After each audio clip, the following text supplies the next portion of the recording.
ঠিকই রে, এরা তো সবাই থবথে কাতের বন্ধু ছিল, হঠাৎ করে সবাই একসাথে উদাও হয়ে গেল কি করে?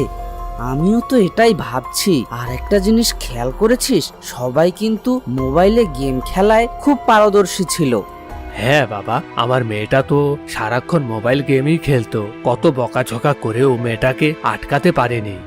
ও হ্যাঁ, কালকেই তো টুম্পা একটা নতুন গেমের কথা বলেছিল, শুনলাম ওই একই গেম নাকি অন্যরাও ডাউনলোড করেছিল। স্ট্রেঞ্জ, তাহলে কি এই গেমের ভেতরেই কিছু আছে? চাচা ঠিক করে বলেন তো, শেষ কখন আপনি টুম্পাকে দেখেছিলেন? আমি তো বাড়িতে ছিলাম না বাবা, তবে তোমার চাচি বলছিল শেষবার নাকি ওকে গেম খেলতেই দেখেছিল। এরপর কোথায় যে গেল।